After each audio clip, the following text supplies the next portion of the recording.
Kyle Busch has 63 Cup Series wins and 2 championships. He is the all-time active wins leader at Bristol Motor Speedway, with 8 Cup victories and 22 wins total across all 3 NASCAR National Series at that track. And on April 12, 2026, he started 29th and finished 25th, 2 laps down at the very track where he built his legend. But the finish position was not even the story.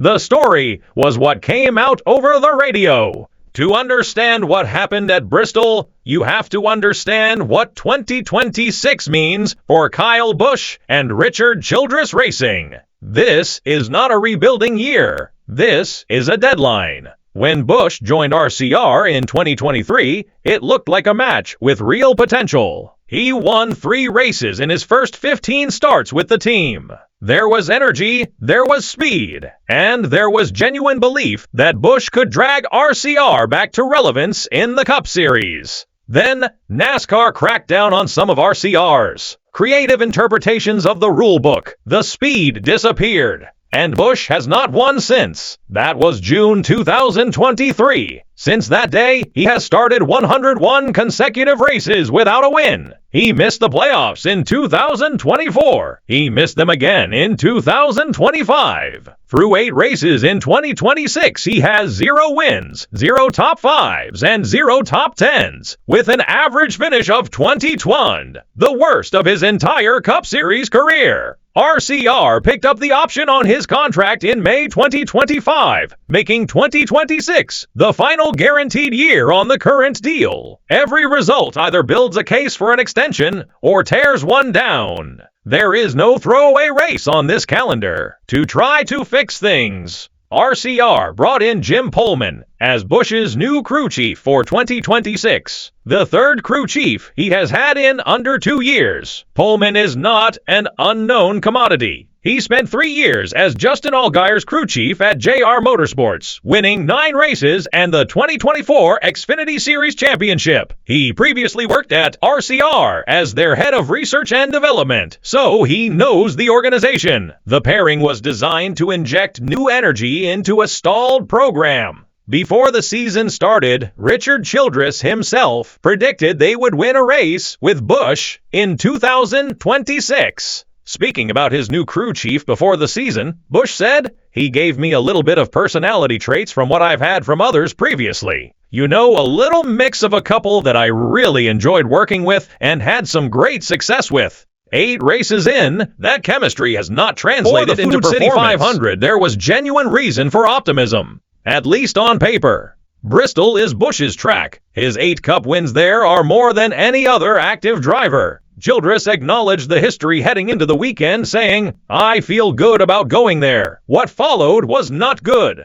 From the opening laps, the number 8 Chevrolet had a fundamental problem: rear grip. Or more precisely, the complete absence of it. Busch could not get the car to rotate into the corners, and no adjustment the team made seemed to change that reality. He started 29th and spent most of the race fighting just to stay relevant, buried around 30th place with more than half the distance still to run. On lap 277, crew chief Pullman had heard enough and went directly at spotter Derek Nealand. What is the freaking problem now? Is the thing sideways or is it plowing? What the hell does it look like? Nealand pressed back with as honest an answer as he could give. "I don't know. I've got a headset on, not a helmet. I don't know." Even the spotter had no answers. Then on lap 313, Riley Herbst made contact with the number 8, sending Busch spinning. He avoided major damage after slight contact with Eric Jones, but the race was effectively over in terms of position.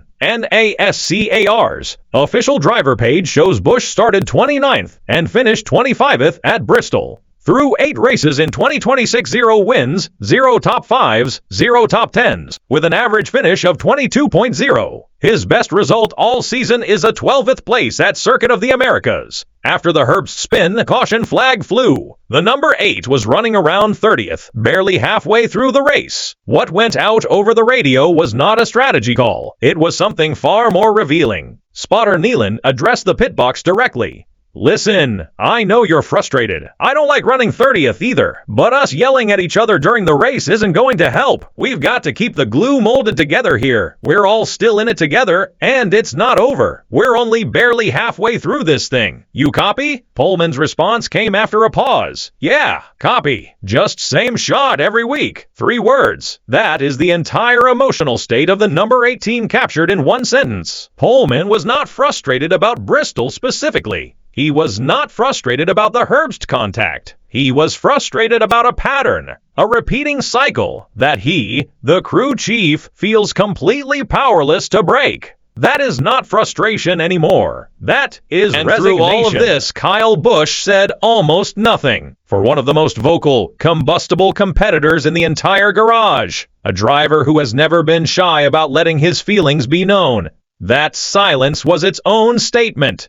The gap between the ownership level and the pit box was impossible to ignore. Childress said before the race, "I feel good about going there." His crew chief said, "Same shit every week during it." That gap between optimism at the ownership level and resignation inside the car is not sustainable, and Bristol put it on display for every NASCAR fan to hear. On lap 497 of a scheduled 500, Ty Gibbs was leading, cruising toward what would have been his first career Cup Series win in his 130 honest start. Then Busch made sustained, deliberate contact with Herbst, payback for the earlier spin, and brought out the 9th and final caution of the race. That one move completely reset the ending. Instead of Gibbs coasting home, Ryan Blaney and Kyle Larson suddenly had a 2-lap overtime shootout on fresher tires. Gibbs had stayed out on old rubber. Now he had to hold off 2 of the fastest drivers in the field. Gibbs held on, beating Blaney by just 0.055 seconds, the closest finish at Bristol in 35 years, since Rusty Wallace beat Ernie Irvan by 1 foot in April 1991.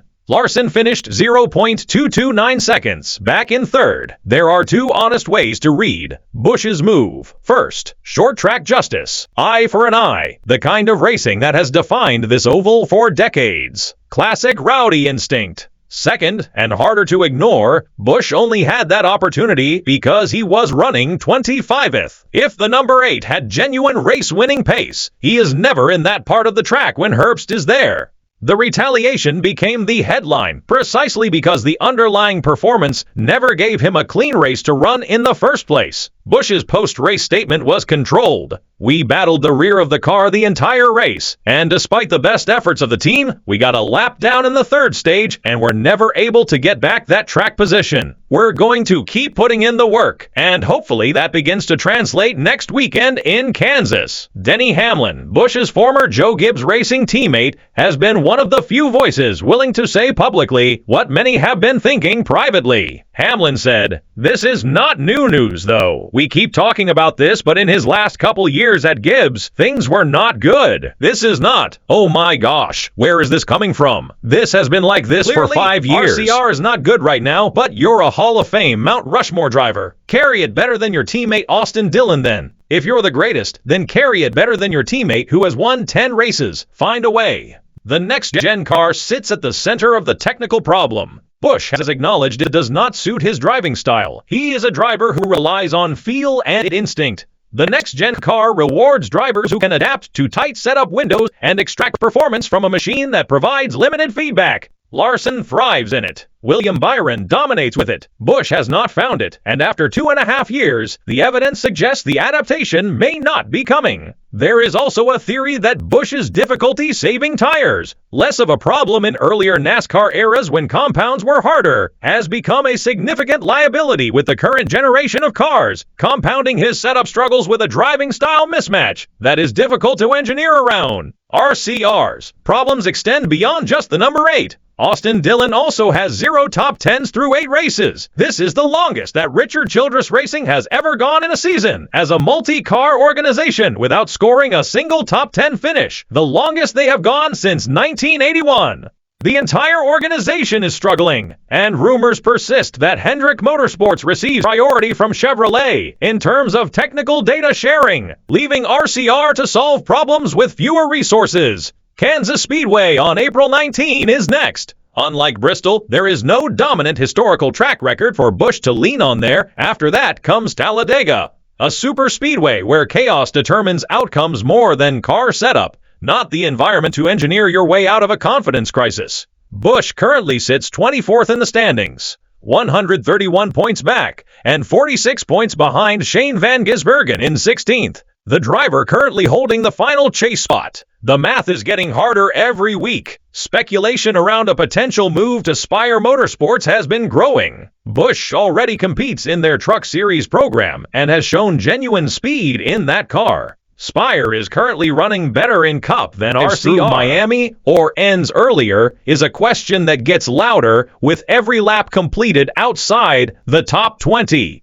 The core question the number 8 team must answer, and answer fast, is this: can they solve the mechanical problems before they lose the internal belief that solutions are still possible? Because once a team crosses that line, fixing the car alone is rarely enough. Bristol was not just another bad finish. For one brief moment, the microphone caught the emotional truth of where this program actually stands. A spotter trying to hold the group together, a crew chief who sounded completely defeated, and a two-time champion, one of the all-time greats at that very track, sitting in silence with nothing left worth saying in the moment. That is not a team in a slump. That is a team that stopped sounding frustrated and started sounding worn down. And that is a much harder problem to fix. If you made it this far, you already know this story is bigger than just one bad race. Kyle Busch's future, RCR's, survival, and the question of whether a Hall of Fame career ends with a whimper. This is the storyline that defines the 2026 NASCAR season. Drop your take in the comments. Does Kyle Busch finish the year at RCR, or is the split coming sooner than anyone wants to admit? And if you want more breakdowns like this, no filler, no fluff, just the real story behind the numbers, hit subscribe and turn on notifications. Every single subscriber right now helps this channel grow. See you at Kansas.